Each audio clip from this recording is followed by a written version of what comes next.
जय हिंद, नमस्कार। I hope कि आप सब अच्छे हो गए। आज का हमारा टॉपिक है हिंदी का। तो चलिए शुरू करते हैं। प्रश्न है हमारा, मीठा अमरूद मीठा विशेषण किस कोटि का है? तो मीठा विशेषण किस कोटि का है? परिणामवाचक है, गुणवाचक है, व्यक्तिवाचक है, संज्ञावाचक है। इसमें क्या हो जाएगा हमारा? मीठा विशेषण परिणामवाचक है, गुणवाचक है, व्यक्तिवाचक है, संज्ञावाचक है। तो इसमें हो जाएगा हमारा गुणवाचक। आगे बात करते हैं हम अगले प्रश्न की। प्रश्न है हमारा, तुम कहाँ से पढ़ते हो में किस कोटि का विशेषण है? तो इसमें किस कोटि का विशेषण हो जाएगा? गुणवाचक हो जाएगा, प्रश्नवाचक हो जाएगा, संख्यावाचक हो जाएगा, संकेतवाचक हो जाएगा।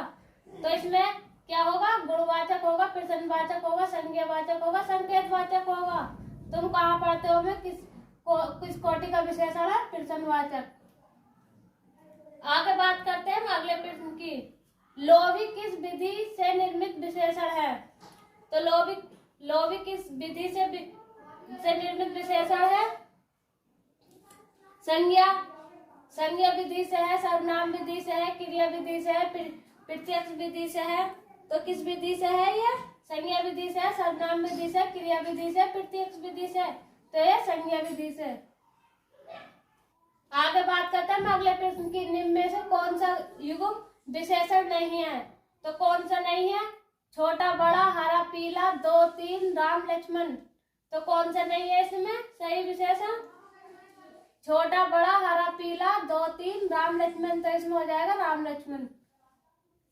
आगे बात करते हैं हम अगले प्रश्न की। निम्न में संख्यावाचक विशेषण कौन सा है? तो संख्यावाचक विशेषण कौन सा? सात है, काला है, रावण है, खट्टा है। कौन सा हो जाएगा संख्यावाचक विशेषण? सात, काला, रावण, खट्टा। तो इसमें हो जाएगा हमारा सात संख्यावाचक। आगे बात करते हैं हम अगले प्रश्न की। नीली साड़ी में कौन सा विशेषण है? तो नीली साड़ी में कौन सा विशेषण है? संख्यावाचक है, परिणामवाचक है, गुणवाचक है, सार्वनामिक है। तो कौन सा विशेषण हो जाएगा इसमें? संख्यावाचक, परिणामवाचक, गुणवाचक, सार्वनामिक। तो इसमें हो जाएगा गुणवाचक। आगे बात करते हैं हम अगले प्रश्न की। विशेषण शब्द का चयन कीजिए। तो विशेषण शब्द का चयन कीजिए। सरपंच है, पांचवा है, परपंच है, पहुंच है। तो कौन सा हो जाएगा इसमें विशेषण का सही शब्द? पांचवा। आगे बात करते हैं हम अगले प्रश्न की। ऋषि संज्ञा शब्द से विशेषण शब्द क्या बनेगा या क्या है? आर्ष है, ऋषि कल्प है, ऋषि तुल्य है, ऋषि वस्त्र है। तो क्या है? आर्ष है, ऋषि कल्प है, ऋषि तुल्य है, ऋषि व्रत है। तो इससे है हमारा संज्ञा विशेषण शब्द बनेगा आर्ष। आगे बात करते हैं हम अगले प्रश्न की। व्याकरण की दृष्टि से कौन सा शब्द विशेषण है? तो कौन सा शब्द विशेषण है? भयभीत है, निर्भीक है, भीरु है, भय है। तो कौन सा शब्द विशेषण है? भयभीत है, निर्भीक है, भीरु है, भय है। तो इसमें है हमारा भय। आगे बात करते हैं। एक प्रतिभा संपन्न छात्र का विशेषण है। तो एक प्रतिभा संपन्न छात्र का विशेषण क्या हो जाएगा? कुशल है, चतुर है, अध्ययनशील है, मेधावी है। कुशल है, चतुर है, अध्ययनशील है, मेधावी है। तो क्या है इसका? मेधावी। और आगे बात करते हैं। आगे बात करते हैं अगले प्रश्न की। निम्नलिखित में से अशुद्ध वर्तनी वाला शब्द है। तो अशुद्ध वर्तनी वाला क्या है? उल्लंघन है, मनोरथ है, उज्ज्वल है, वत्सल है। तो इसमें कौन सा अशुद्ध हो जाएगा? उल्लंघन है, मनोरथ है, उज्ज्वल है, वत्सल है। तो इसमें हो जाएगा हमारा उज्ज्वल अशुद्ध। आगे बात करते हैं हम अगले प्रश्न की। वर्तनी की दृष्टि से शब्द का शुद्ध रूप है। वर्तनी की दृष्टि से शब्द का शुद्ध रूप है। वंदना है, वंदना है, वंदना है, वंदना है। तो कौन सा इसमें शुद्ध हो जाएगा? वंदना, डी वाला। आगे बात करते हैं हम अगले प्रश्न की। निम्नलिखित में से शुद्ध वर्तनी का शब्द है। तो निम्नलिखित में से शुद्ध वर्तनी का शब्द कौन सा है? बाढ़मेय है, बागमेय है, बाढ़मेय है, बागमेय है। तो कौन सा हो जाएगा इसमें? बाढ़मेय शब्द शुद्ध हो जाएगा, सी वाला। आगे बात करते हैं हम अगले प्रश्न की। निम्न में से शुद्ध शब्द है। तो निम्न से शुद्ध शब्द कौन सा? अंतर्ध्यान है, षष्टम है, सशस्त्र है, अनुषांगिक है। तो इसमें कौन सा शुद्ध हो जाएगा? अंतर्ध्यान।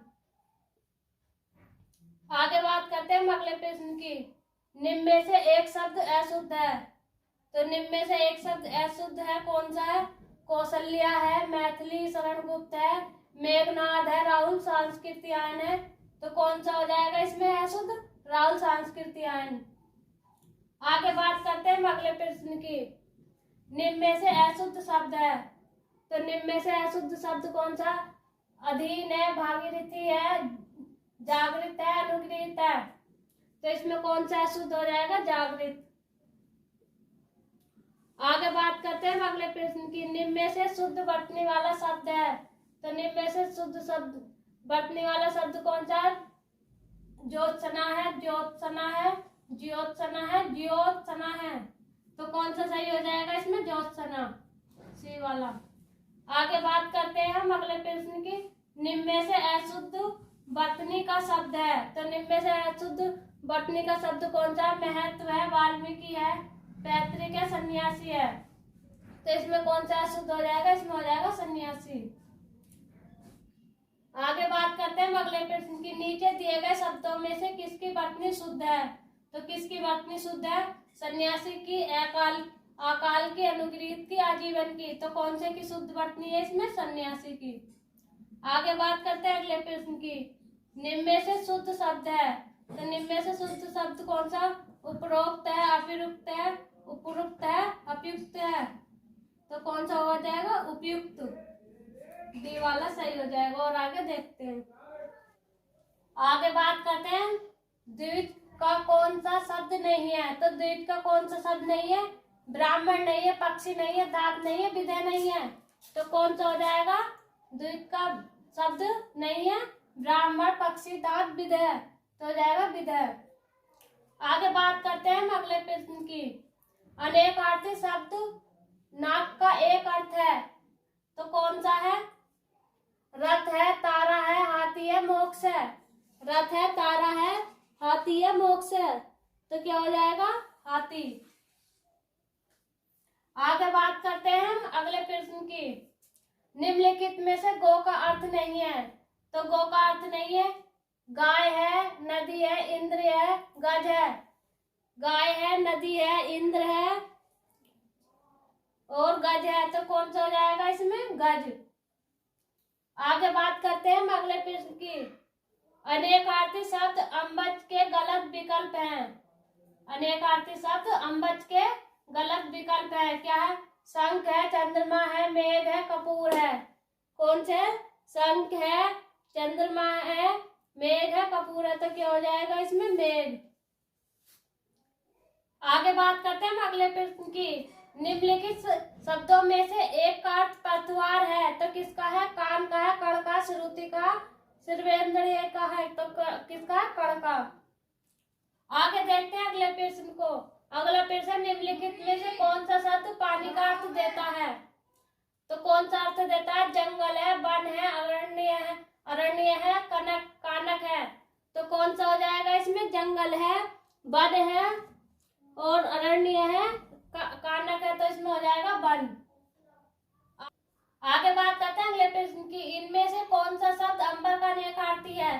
तो कौन सा है? गगन है, पृथ्वी है, चंद्रमा है, वायु है। तो कौन सा हो जाएगा इसमें हमारा? गगन। आगे बात करते हैं हम अगले शब्द की। अचल शब्द का अर्थ है स्थिर और दूसरा अर्थ है कौन सा है?